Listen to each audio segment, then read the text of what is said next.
안녕하십니까. 계속해서 대구 경북 소식 전해드리겠습니다.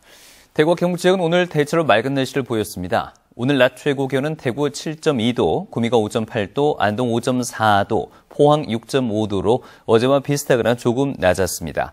대구를 비롯해 경산, 칠곡 등 경북 9개 시군에 건조주의보가 발령돼 화재 예방에 주의가 필요하겠습니다. 내일도 대체로 맑겠고 기온이 좀 더 올라서 포근하겠습니다. 내일 아침 기온이 대구 영하 3도, 낮 기온은 대구 9도까지 오르겠습니다. 올해부터 달라지는 연말 정식 방식 때문에 직장인들 걱정이 많으실 텐데요. 이 세액공제 방식으로 바뀌면서 13월의 보너스라고 불렸던 연말 정산이 올해는 세금 폭탄이 될지도 모른다고 합니다. 도근엽 기자입니다. 입사 10년 차의 회사원 이주열 씨. 연말정산 환급을 위해 신용카드 사용은 기본이고 현금 영수증도 꼬박꼬박 챙겼지만 올해는 걱정입니다. 연금 저축이라든지 이런 부분들도 꼬박꼬박 넣고 있는데 그런 부분들에 대한 환급액이 또 줄어들 수도 있고 앞으로 받을 게 많이 없을 것 같아요. 올해 연말정산에서 가장 크게 달라지는 것은 의료비와 교육비, 기부금과 월세 등 7개 주요 항목이 소득공제에서 세액공제로 바뀌는 것입니다. 부양가족 수 등 개인별 상황에 따라 다르지만 연소득이 5천만 원을 넘으면 세금을 더 내야 할 가능성이 높아집니다. 상대적으로 고세율을 적용을 받던 근로소득자의 경우에 세액공제로 바뀜으로 인해서 세부담이 증가할 수 있기 때문에 환급세액이 적어지거나 또 추가로 납부를 할 수 있는 경우가 생길 수도 있습니다. 이 때문에 전국적으로 환급액이 4,300억 원 정도 줄어들 전망입니다.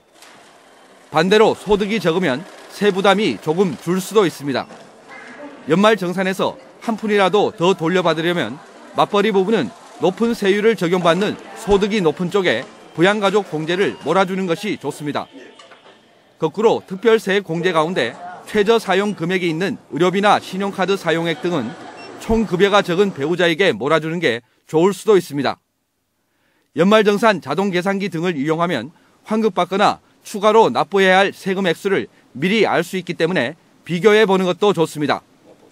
연말정산을 간편하게 할 수 있는 국세청의 연말정산 간소화 서비스는 오는 15일부터 이용할 수 있습니다. MBC 뉴스 도건협입니다.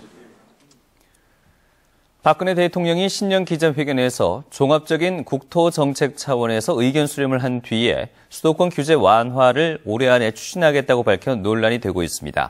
이는 수도권에 대한 규제를 불필요한 제재로 인식한 것으로 수도권 집중을 우려하는 지방의 현실을 외면했다는 논란을 빚을 전망입니다. 또 지방 분권과 관련해서는 지방의 발전 계획을 지방이 스스로 만들면 중앙에서 지원하고 지역균형발전위원회가 역할을 하고 있다고 밝혔습니다. 하지만 지방 분권 단체들은 지방의 발전 계획의 틀을 중앙에서 규정하고 있고 균형발전위원회는 지방과 소통 없이 형식에 그치고 있다면서 비판했습니다. 지난 3일 이후 경북 지역에서 구제역이 추가로 발생되지 않은 가운데 경상북도는 이번 주에도 구제역 방역과 매몰 농장에 대한 정비와 소독 작업을 이어가고 있습니다.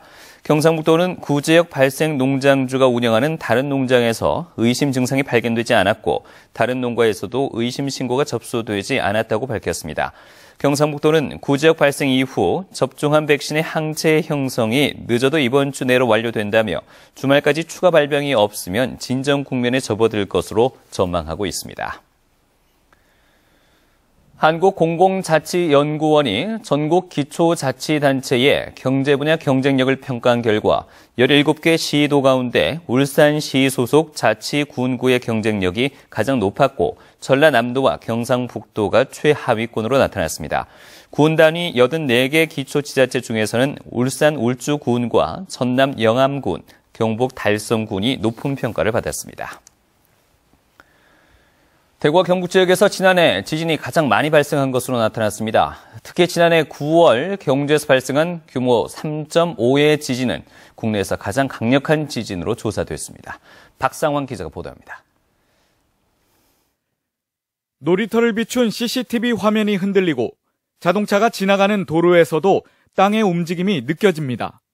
지난해 경주에서 발생한 규모 3.5의 이 지진은 국내에서 가장 강력했습니다. 경주 지역에서 건물과 유리창이 많이 흔들렸고 포항과 대구, 울산 지역에서 쿵 소리와 함께 건물 흔들림이 느껴졌습니다. 지난해 내륙에서 관측된 규모 2.0 이상 지진은 모두 23건. 이 중 대구 경북이 10번이나 발생해 가장 많은 지진 발생 지역으로 조사됐습니다. 또한 매년 평균 3.7회로 다른 지역보다 2~3배 많은 지진이 발생한 것으로 나타났습니다. 대구 경북 지역에는 이제 양산 단층이나 읍천 단층대 등 큰 그 단층대들이 주로 발달하고 있기 때문에 다른 지역에 비해서 상대적으로 지진 발생이 잦은 편입니다. 12개의 원전이 가동 중인 경북 지역에서 잦은 지진에 대비한 원전 안전관리 강화가 무엇보다 필요한 부분입니다. 하지만 최근 공개한 월성원전 1호기 스트레스 테스트 결과를 두고 학계에서는 내진 설계가 미흡할 수 있다는 지적입니다. 70년대에 얼만큼 활성단층을 고려한 설계를 했는지 사실 우리 잘 모르죠. 근데 아마 그때는 활성단층 자체가 보고된 바가 없기 때문에 그런 고려는 좀 미흡하지 않은가 그렇게 생각하죠. 지역에서 지진이 잇따라 발생하면서 인근의 원전 안전성 문제에 대한 우려가 대두되고 있습니다.